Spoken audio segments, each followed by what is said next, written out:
Whew,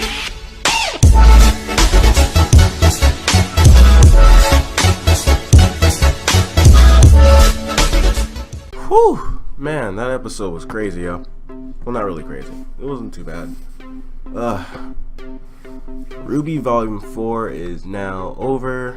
The wait begins for Volume 5. But at least we got Rwby coming up in, I believe, May. And for those who love Tsunami, Samurai Jack is coming back. So you already know. I'm excited, so I gotta tune in for that. But let's focus on what we're here for today. Hey Privateers, and everyone else in the Rwby fandom in the world, and everything. I'm your captain, the 7th Sea Scully, and we are here with the first of many Rwby reviews. I'm doing this is the review for Volume 4, Episode 12. I was planning to release it after it's the release on Saturday, Sunday, so everybody can go watches it. So I'm not really going to worry about spoilers. So yes, for those who haven't seen it yet, spoilers will be in this video. So just make sure you, spoilers gonna be in the video. Alright, so let's not even worry about spoilers. Let's go ahead and jump right into it. Alright, so the episode opens up with Team Ranger. They're fighting the giant horse man, Grim thingy majig, whatever. Does it have a name yet? I'm not sure. I don't know. But yeah, they're fighting it, and well, not fighting it, they're like actually getting ready to fight it. The thing runs up and it's screeching, making a bunch of noise, and they're just like, oh shit, what the fuck we about to do? And so it looks at Team Ranger and it spots Crow. Crow is sitting there at the tree. Because Crow's out of the fight. He's been out of the fight since he's been out of the fight for a couple episodes, and I wish they kind of would figure out what they would do with Crow, because I just like seeing Crow fight. I really want to hear his theme, Bad Luck Charm, and I'm just a big ass Crow fan. I'm sorry, I love Crow. So Ren using his semblance, and it's kind of nice that he uses his semblance a bit more now, because I like the ability. Well, Ren's a good fighter, so I guess he doesn't really need to use it. But he uses his semblance to cloak Jean and Crow, and Jean gets Crow out of the fight. He gets him to safety, and he comes back, and Crow kind of grabs his hand, but then he kind of lets go. I guess Crow's just trying to tell him to be careful. He gives him a look. He kind of says, "Be careful." And Jean returns to the fight. And Rwby and the rest of the team are already kind of dealing with him. He tells him to run in a circle, and that's one thing I want to say. Jean has kind of upgraded himself gear-wise and just as a team leader, especially back from episode 1. Hit it harder! Like that was going to do anything, but now running a circle, he's making better plans. I just wanted to note that was really good. His progression is good. And they're actually he's not as useless as I thought it would be. Granted, a couple episodes ago, I was irritated with him, but I'm gonna save that for the Volume 4 review and not have it in this episode review. So I'm gonna save that for the big thing. And Jean has a new upgrade. He takes out the sword, but it still has a shield on it, and it does some weird transformer type thing to where the blade, the golden outline on the shield becomes blades, and it makes a giant broadsword type deal, which is pretty cool. And he uses that to attack the legs. It doesn't really do too much damage, and he kind of gets a just donkey kicked, and it was hilarious in my opinion. So yeah, the Grim starts turning up, and Ren's Ren's shooting at it with his dual pistols, and he gets the Grim's attention. And the Grim throws a giant hand and kind of pins Ren to a wall. Ren to a wall. And now I'm just okay, I'm worried. And then you see the second hand falling up for an attack. And Nora's Rwby, and Rwby kind of does a springboard type move and just launches her at the hand flying at Ren. And then you see her flying in the way and it goes black. I paused it when I first watched it. I was just I'm not ready for any more deaths out of Volume 3. I don't think I can physically handle anything else. Then I unpaused it, and it shows that Nora's hammer is stuck in the wall. She protected Ren, and Ren got a nice little upshot.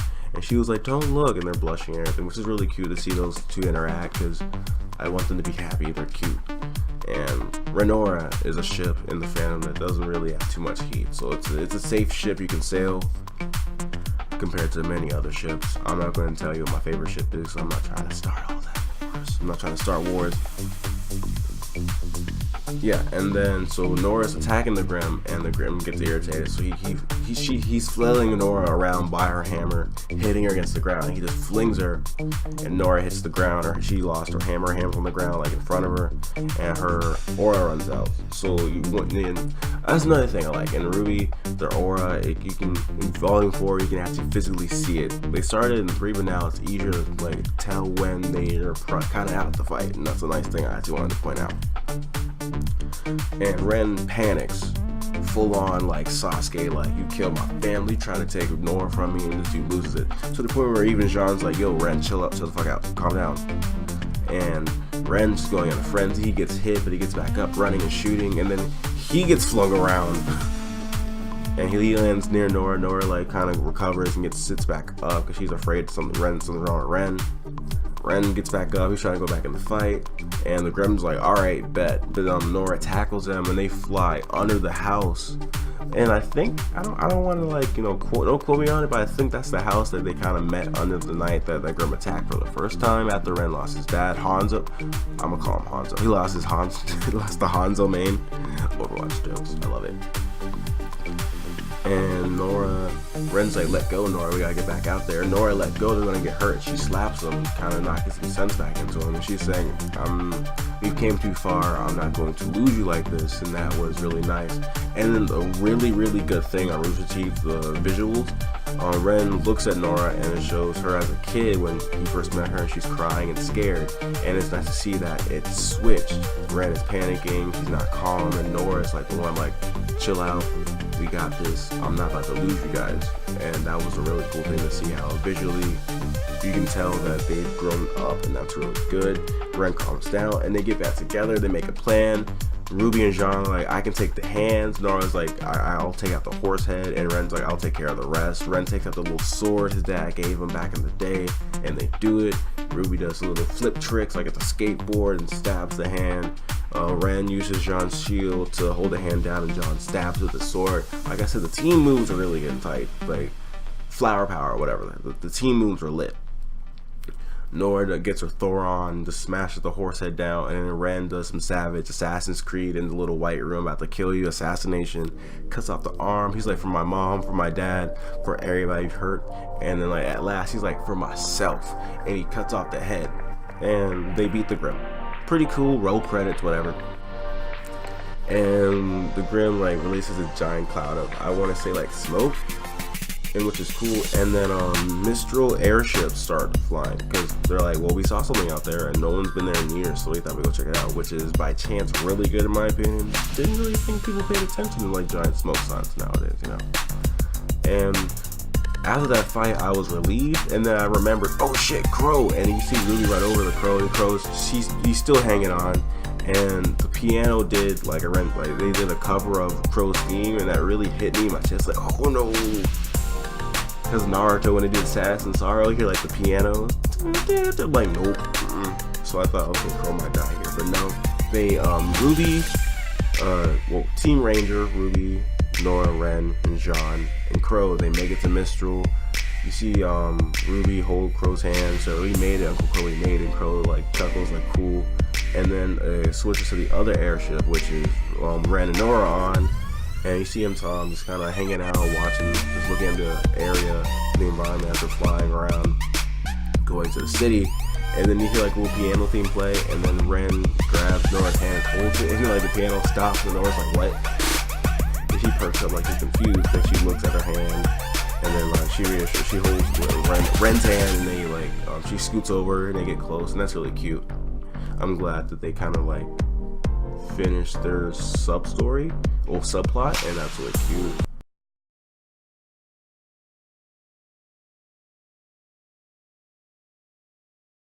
Like I said, I like Renora, I like that ship, and it's really cool. So it's a little bit of time passes.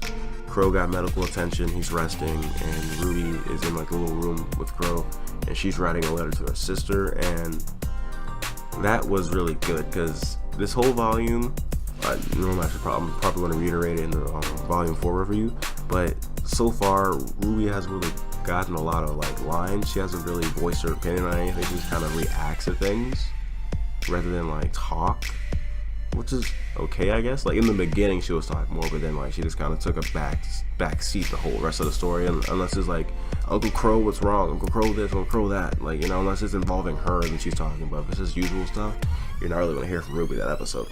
So it's nice to see how she feels now. She's talking like she misses Yang, she misses her Weiss and Blake and everything. And we have to keep going for those we've lost, and then she crosses it out for those we haven't lost yet. So it's kind of showing she's trying to mature. And then we get a tender moment from Team, Jean, Nora, and Ren. I forgot how to say the team name without the P. Juna-er. Yeah, something like that. Juna-er. Trying to say P because, you know, shields out for Pyrrha. I miss Pyrrha. And then it kind of shows what the rest of Team Rwby are doing. It shows Blake. She's trying to, she's opening a chest. So you see her take out the current White Fang flag, and then she puts it down. And then later on, after a couple shots of the other team members, comes back to Blake. You see her with the old White Fang flag, the one, because she wants to go take back the White Fang and reestablish the old White Fang where it used to care and help the people, regardless of being a faunus or just a normal human, or whatever have you. And then it cuts to White. She paid off a pilot to take it to Mistral. I believe she's doing the Mistral, and she's looking for her sister Winter as well. Don't quote me on that. I'm pretty sure it was doing the Mistral. I think so. And Yang, she's going to Mistral as well to find Rwby. And she's on the bike. I like Yang's new outfit. It's pretty cool. The little side flappy things are nice. And she has like a nice little scarf neck things and a neck pillow, neck cushion. So that's cool. She's back on the road. Though I don't see her weapons. What happened to her gauntlets and Celica? Is it under those two little band bracelets? I'm not really sure what happened to that there. And we also see Oscar. Oscar, I think he's a maiden. And you see Osmond, because I guess they're sharing the same body or mind right now. And he's going to Haven, the Mistral, to find Crow to get his cane back. And that's what we see it. And after the credits, we see that. And before the credits roll, we also see that Salem, I forgot the guy's name. So one is Salem back upon her associates, the big baddies. The one with the mustache, the mustache, the bad guy mustache. He's already made contact with Professor Lionheart over at the Academy in Mistral, and at the very end of the episode you can kind of see how Salem's team is still making moves. You got Cinder, Cinder's training under Salem, and you can see that she's getting more powerful with the flame and everything, with the firepower. And over on the White Fang side, you see Ilya, the chameleon chick. She's going to talk to those two twin dudes from earlier in the season. So overall, I like the episode compared to other season finales of the series. It's not as big per se, but it's, like I'm gonna say in the season review, it's more of a world crafting season. So it's not necessarily action packed, but for what it does do, it does it pretty well. And like I said, I am still currently working on the season review, and we're still working on the ReZero review. If you guys have any other reviews and shows you want us to review, put down on link below. What's your favorite ship for Rwby? I'm curious to know what's your guys' favorite ship. Who do you ship? Who know what you want to ship? You know, what do you guys feel like on the season? Are you guys ready for season 5 and Rwby Chibi? Comment below. Let's see if we can get 10 likes on this video. Don't forget to like and subscribe to our channel. It helps support. I want to see you guys in the next video. You guys take it easy and stay beautiful.